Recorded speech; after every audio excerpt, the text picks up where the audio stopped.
said there was nothing involved in that chat.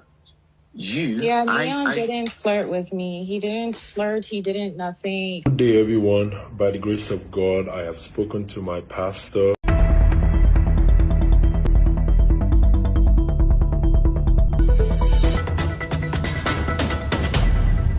So there is this story that is making the rounds on social media.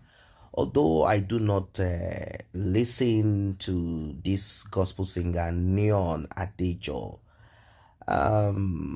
his song is all over the place for those who listen to, follow gospel singers. I do not necessarily kind of pay attention to the trends and who is the latest gospel singer, who is singing this and that. No. But, once in a while, these songs, it comes up, it pops up. But unfortunately, people kind of think that gospel being attached to someone's profession, gospel singer, gospel entertainer, gospel preacher, man of God, it means that that person is infallible. The story making the rounds is about this gospel singer, Neon Adejo. He has been accused and he decides to defend the conversation that is causing the hula baloo. Let us listen to what he has to say. It has to do with Neon Adejo, a gospel singer, and separated, estranged wife of a photographer called David Martins. The lady in question is Alicia. What exactly does he want to explain? Many are saying that he will explain tire, no evidence. But the man said he has evidence, and that evidence is inside of his heart. Let us watch. Good day, everyone. By the grace of God, I have spoken to my pastor, the man I'm accountable to, and most importantly, my wife. We've been praying about this, and that's why I am finally putting out this video to address the issue once and for all. It all started earlier this year when I came to Nigeria for a conference meeting. After the meeting, people came to greet me as usual. And then I saw Alicia walked up to me, and the first thing she said was, "Hey Neon, you've not seen my son this year." And so I said, "That's true, I've not seen him this year. How is your son?" She said, "Oh, he's fine, he's with the nanny." And the next thing I said was, "How about your husband? I've not seen him too, how is he?" Then she said, "Oh, he's probably busy, that's why I couldn't make it." So I said, "No problem, fine." I was about to walk away when she said, "There's something I want to share with you."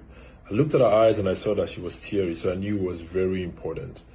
And we walked towards my car, and my driver was inside the car. And I told her, I said, "Okay, what is it that you want to talk about?" It was then she began to narrate to me how she's been mentally, financially, verbally, and emotionally abused by her husband for the last 3 years.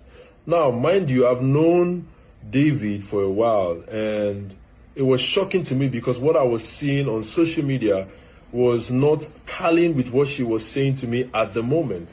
And so to further prove what she was saying, she opened her phone and shared with me some gory pictures. Now, these pictures were so bad that I can't even compare it to what she shared to the public. I don't think she has shared those pictures before. When I saw this, I broke down because I just couldn't make sense of it. It was then I asked her, "How have you been surviving?" Then she told me that she's been staying with a neighbor in the compound and that it's not really been easy for her, knowing that she's a nursing mother. She's been struggling through that process. So I was compelled to say, what can we do for you? How can we come in? Now that we know what's happening, what can we do? Then she mentioned that a child would need this and need that. Then immediately I sent her money to get whatever the child would need for that moment. And if there's anything left, she can use it to take care of herself. And I told her, I said, please just know that I assured her that she's not alone. We are with her through this process. I told her I was going to reach out to David. When I told her, she shared her concerns with me. Then I reached out to David. You can see the message on the screen. Then David replied me. Immediately after that response, he unfollowed me.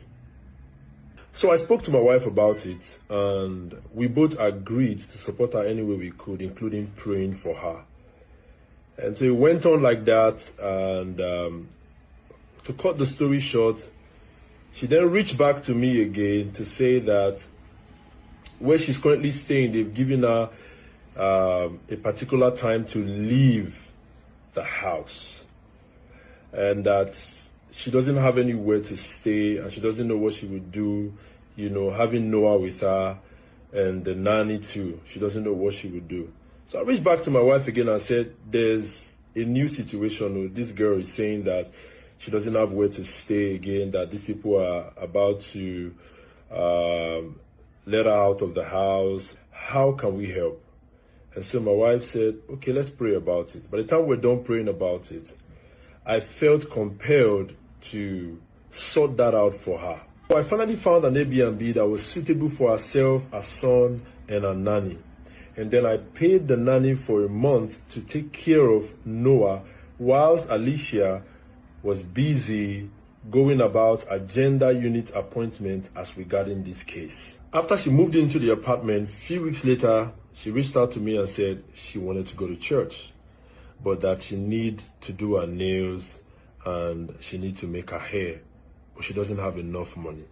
So I said, don't worry, Alicia, I will cover for that. I have a friend who has a braiding company. I will reach out to her and I will ask for the cost, and then we'll make your braids. So she was excited. He said, thank you so much, Neon, I'm so grateful. So I spoke to my friend about what was happening, and she decided to subsidize the price for our service, and we booked an appointment, and the staff came in, I think, the next day or so, and she did that hair for 8 hours. And after 8 hours, Alicia said she doesn't like the hair, that they didn't use what she wanted, blah, blah, blah. So I reached back to my friend and I told her what the situation was. And she said, oh, what she was demanding for was way expensive. And she knows that I'm just doing this, so she doesn't want to put too much costing on me. So I said, no problem, just do whatever you can do for her. So she agreed, and they finally did the hair, and that was it. So the next day, she sent me a message saying, hey, I'm getting ready to step out. Let me know how your day goes. I didn't want your wife to be like, why is she sending a selfie when I was sending my hair? Mind you, I never talked about a selfie. And I was shocked, like, there's nothing I've done that would make me be scared of showing my messages to my wife. So why are you mentioning my wife? So I said, stop it. I said, stop it. She won't even see my chat. Send me a selfie.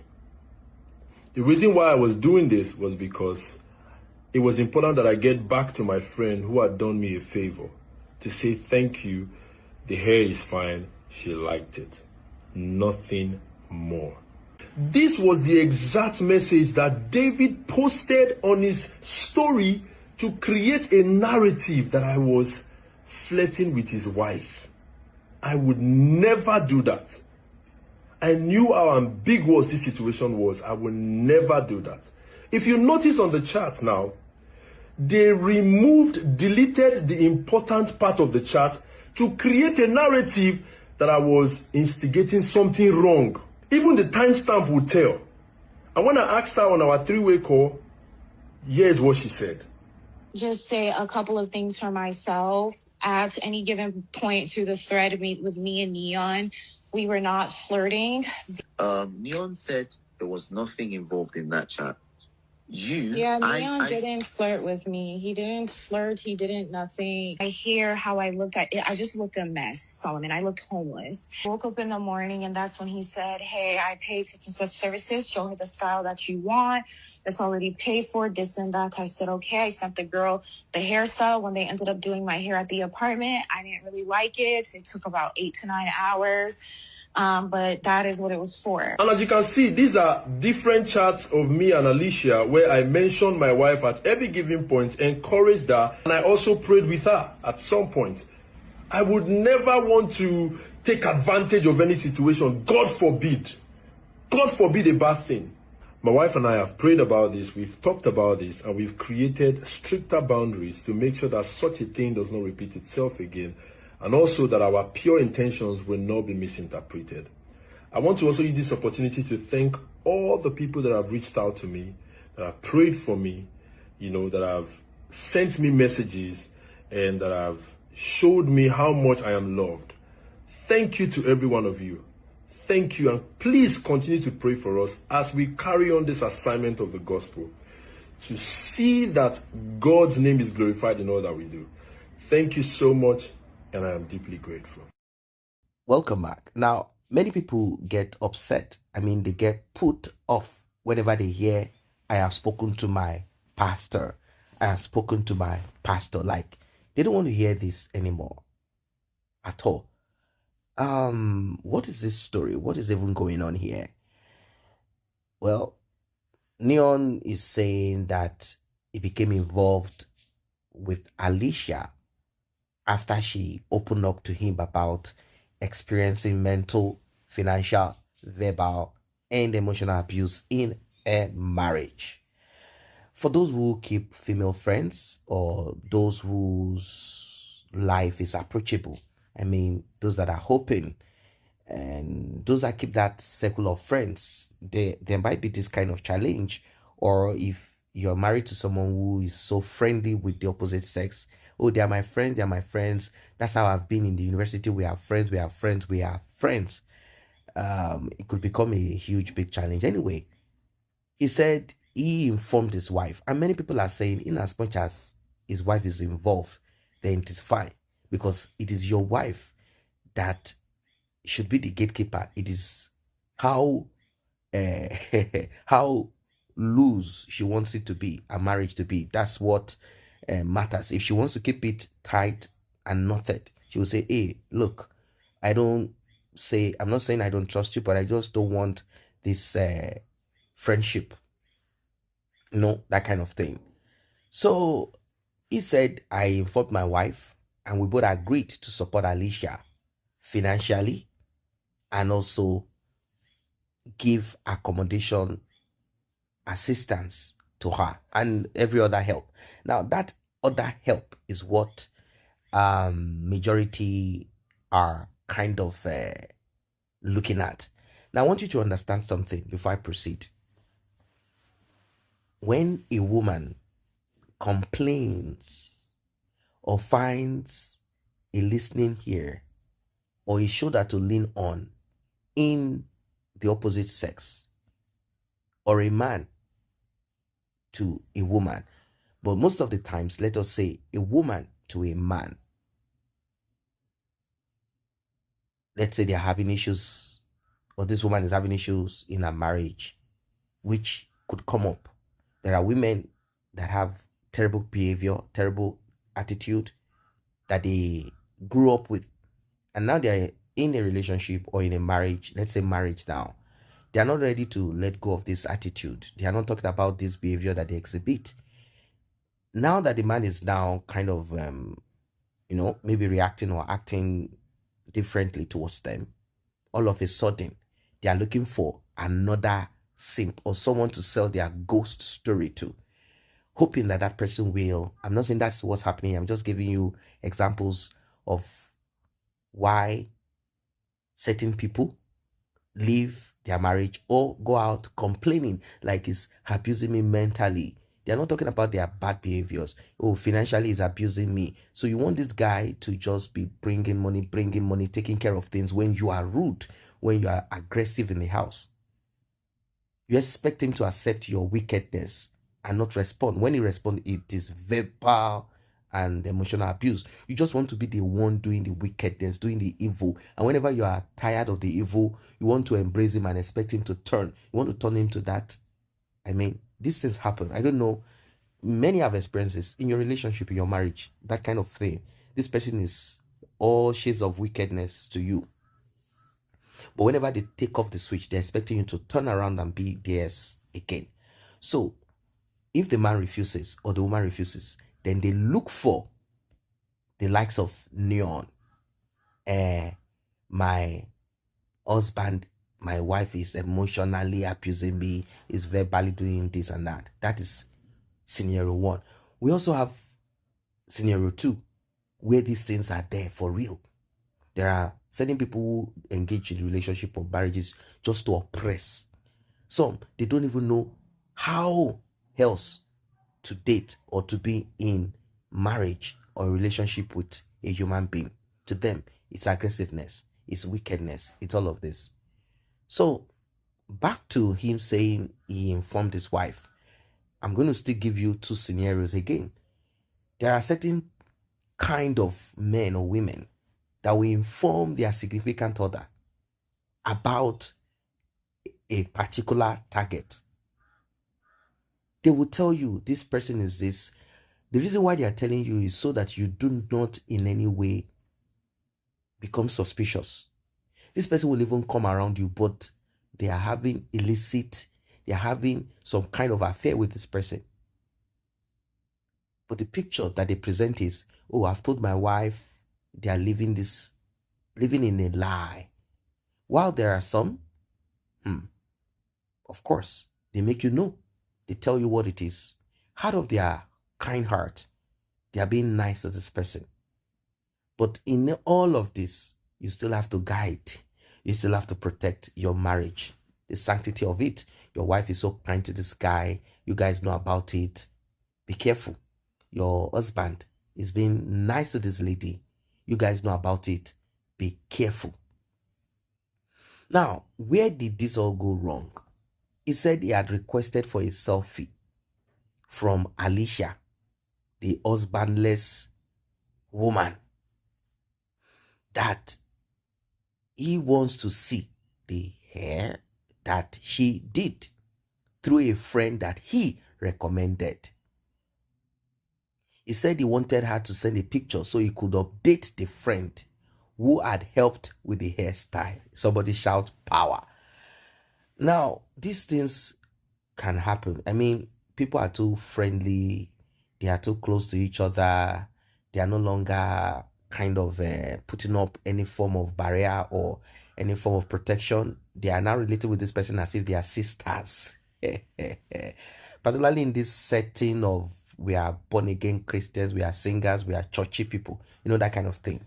So many saw this and they said, no, Oga, this is wrong. How can you be requesting for a selfie from a woman that is not your sister and not your wife?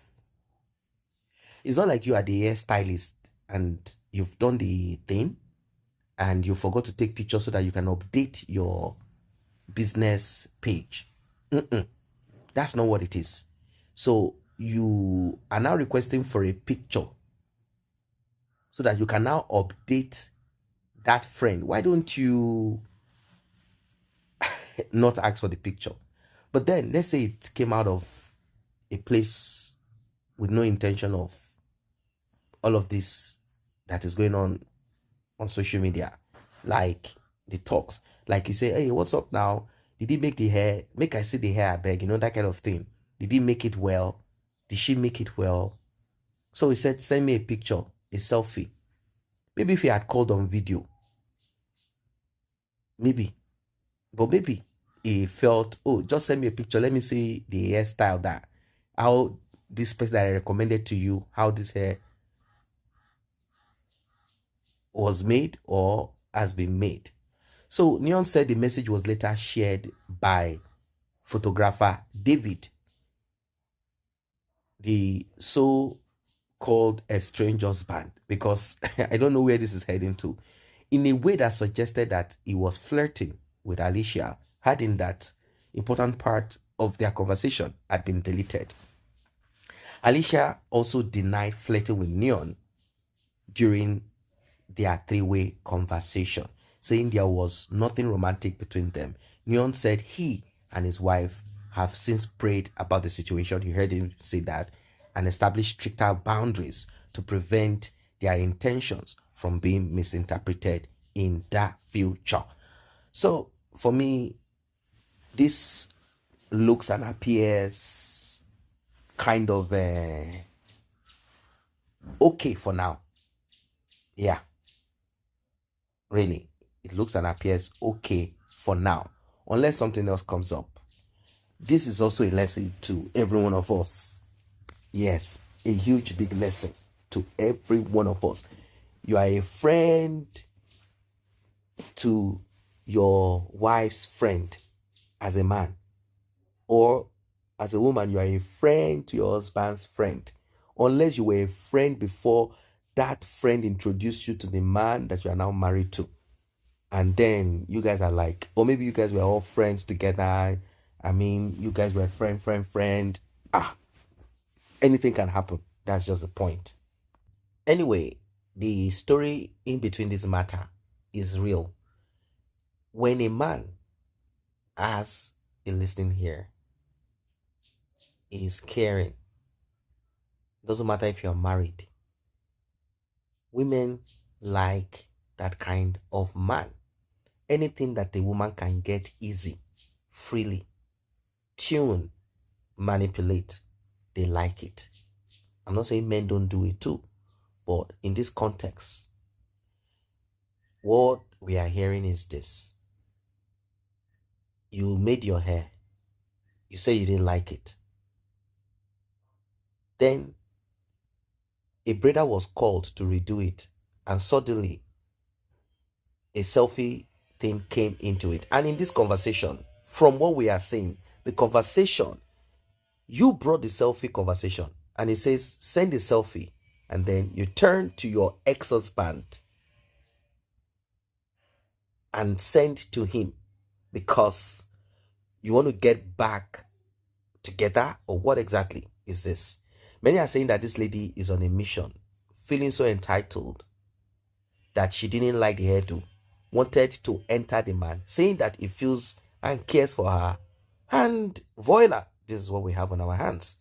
Anyway, they said this lady is creepy. Neon didn't see the signs. She was also feeling entitled to the help rendered. Whichever, whatever it is, this is a lesson. Care from a distance. Care from a distance.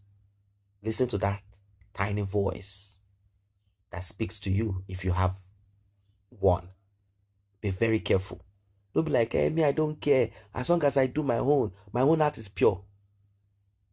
Your heart that you think is pure will be made impure when you choose not to apply wisdom. After all, the scripture says wisdom is profitable to direct. Very important. If you do not apply wisdom, well, you're on your own.